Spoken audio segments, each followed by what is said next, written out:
Hey, thanks for listening. Jumping into a question and answer session, looking to bring more of these to you guys. So if you have a question, Patreon supporters, they go to the priority line as far as getting these answered. So I have several questions from Patreon supporters and then a few other from social media. If you have a question, you can swing over to the afterburnpodcast.com and submit your question over there, or swing over to patreon.com/the afterburnpodcast. And you can join and become a Patreon and support the podcast. But digging into this week's questions, I have a few for some Patreon supporters. This is from Christopher Franklin. How do you maintain and build your passion for flying when you're several years into your career and flying seems routine? So, for me, I have a passion about flying. And while there are definitely days that seem routine, I know I'm fortunate. So when I start feeling kind of like, I don't want to go fly for whatever reason it might be, I definitely kind of do some, inner reflection and realize, hey, just how fortunate I am to be able to go out and do really what I love to do, which is fly.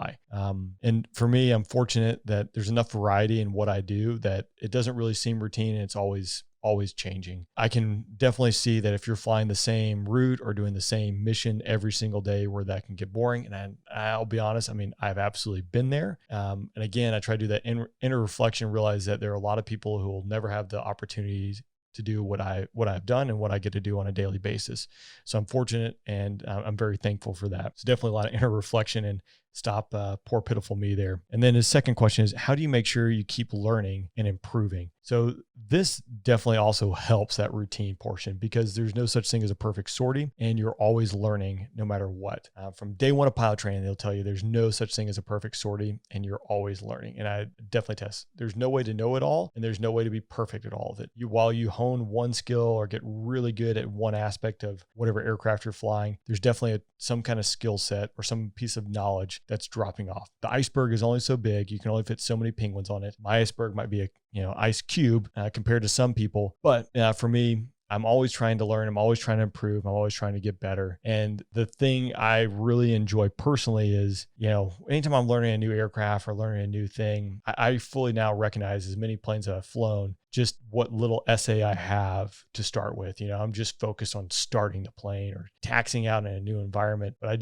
it's kind of weird, but I do find enjoyment when, the iceberg is there, the penguins are hanging on to it, and I can start getting into the weeds, whether maybe it's a fuel burn at this altitude versus this altitude. So just trying to challenge myself to, one, know the plane better, know how it's going to perform, and do that. So it's definitely, I can see where things get routine, and that's probably with any career field. But if you're doing something you're passionate about, you'll enjoy it. And that's the trick, is finding something you're passionate about, because then you can do that inner reflection. All right, moving on. Gundog 4314. He said, here's a weird question. Every time the Navy, Marines, and Army fly, not the Blue Angels, they wear the full battle rattle, survival vest, LPU, which is a life preserver, everything. Sometimes we see Air Force guys just throw on a G suit and hop in a jet. I'm assuming it's just an organizational thing. Yeah, absolutely. Organizational thing, as well as like some requirement pieces, right? Just at the basic level, if you look at what the Navy's doing versus the Air Force, predominantly Air Force, when we go fly, take Shaw Air Force Base, for instance, there's a lot of airspace that we're training over land. There is definitely airspace we're training over water. We're training over water. You could be 100 miles out from the coast, which is a significant ways out if you punched out and had to float around your dinghy. But there's a pretty good chance that you're going to get picked up by the Coast Guard or someone in a relatively short time period. If you're out on the carrier, God knows where, and you punch out while the carrier is nearby, you might be in some steep seas, hanging out, floating in a raft for a while. Also, in the Air Force, will wear the full battle rattle, as you said. It's typically only for operational exercises, OREs. So, the base is doing a full 2-week exercise. So you're basically preparing and exercising like you're at war. When you're in combat, you wear the combat vest. So spinning up to the deployment, you'll wear the combat vest just to get used to it. I can say doing an F-16, having all that extra weight on you is definitely not a good thing. Longevity of the body, pulling 9Gs, 7Gs over and over again with all that weight on the body is going to do wear and tear. And you really just don't need to do it, in my opinion. Like, I know I can wear a vest full of stuff when I need to. Getting a few rides underneath your belt stateside before you deploy is, I think, a smart thing to do just to kind of get used to what everything feels like. Wearing that vest in F-16, especially with all the extra gear and maps and things like that you carry in combat, it's tough to reach behind you and flip switches. So doing that the first time stateside in familiar airport, familiar airspace is beneficial. On a day-to-day, I think it's too much. The Navy, they're operating on a football field with a lot of jets and moving parts, and wearing their helmet, while it does seem silly to an Air Force guy, I completely understand why they do it.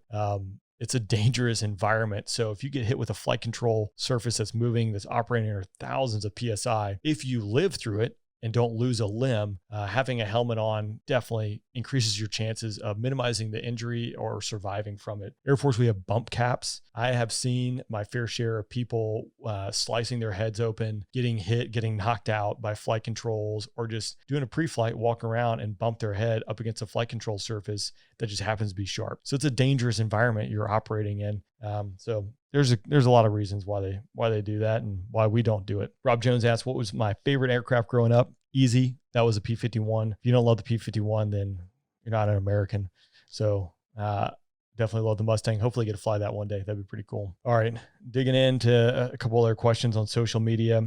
Didn't ask, what qualities do you value that you find day to day in your pilot peers in the Air Force? Qualities like piloting ability and leadership. So, I tell you, like, this is pretty simple. Like, being a good dude or dudette, while that's easy to say and that's pretty broad, there's a lot of facets that go into that. But if you're a person who looks out for others, if you try to bring others up, if in general you're just a good person, that's people I want to be around, right? And a big piece of that is being, honest, being dependable, being competent. Those are all factors that go into this. Being a dependable person for me, like, I always want to be the person that, one, no one worries about, and two, that if they ask something of me, they know I can deliver. And into doing that becomes being a technical expert at whatever job you're doing, being the person who always follows through, being competent, being a good person. So, I think in the end, it's pretty simple. Like, being a good dude or dudette is huge. He mentions piloting and building leadership. That definitely goes into it. If you're a really good person and a good dude or dudette, and you're not a good pilot and you're in a fighter squadron, you're not going to be the one that people depend on. You're going to be the people that don't want to fly. So it's multifaceted, right? There's no one singular thing that if you do this really well, that's it. It's the well-rounded person. And no one is perfect, and you're always striving, trying to do that self-reflection, taking feedback from others to see, hey, like, maybe I need to work in area X, Y, or Z and make that stronger to make me a better person, to make me a better pilot, to make me a better leader or officer, whatever it might be. And he asks also, if you could describe the ideal fighter attack pilot that you flew next to in one sentence, how would you describe them? I think it's that lethal, and in that lethal, right? Because being a fighter attack pilot, the whole point of it is to go out there and break things and remove your enemy from the battlefield for your nation, right? But to be lethal, you have to be competent. You have to be the technical expert. You have to be dependable. You have to work hard, and that all goes into it. And I know that was one word versus a sentence, but then I gave you a few more words on top of that. So again, remember what the job is. And the job of a fighter pilot is to go out there and break things. So you need to know how to break those things and how to break them well. All right. If any, are there pilots you work with that have negative qualities that you don't like? Yeah, for sure. And I'm sure there's a few I have that people don't like as well. But real simple, as I talked about being a good dude, the negative qualities for me personally, it's someone you don't want to be around that you can't trust. It seems like a no-brainer, but there are definitely those people out there. And I think it really comes down to, it's ones who are selfish, that look out for themselves first, and they exist everywhere you go.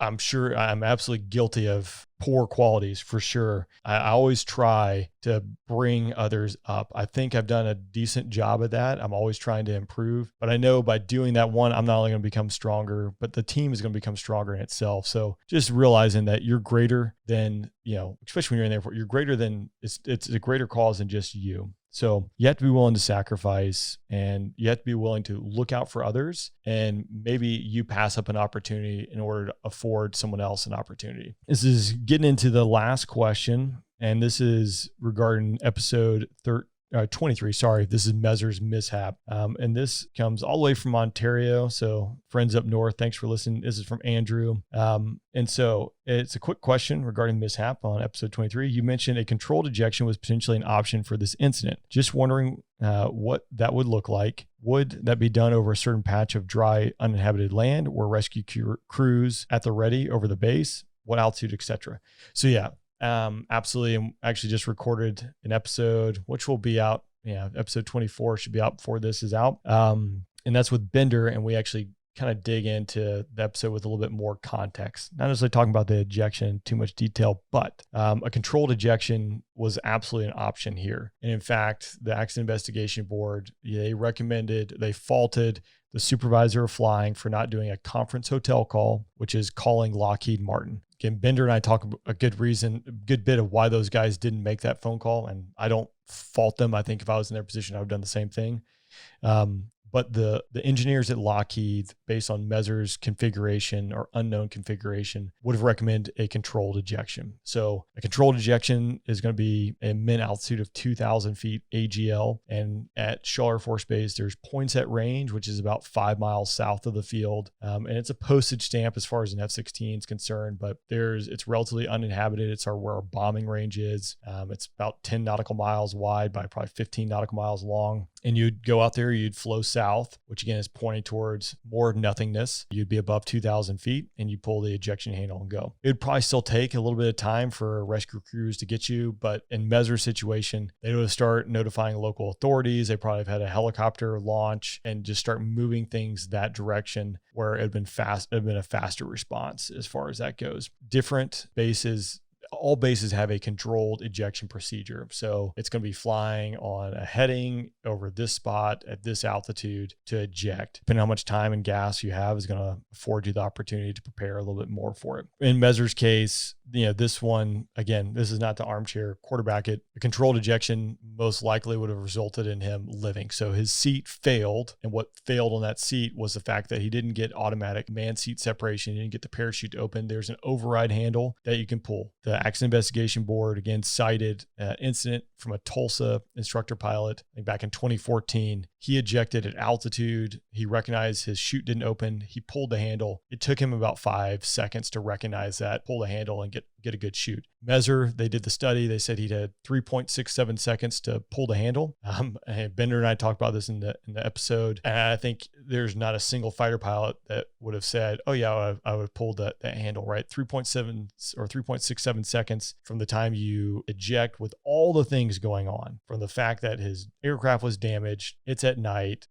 There's a lot weighing on his mind. The G forces of pulling and getting kicked out of the jet, and then finding that handle alone. There's no chance there.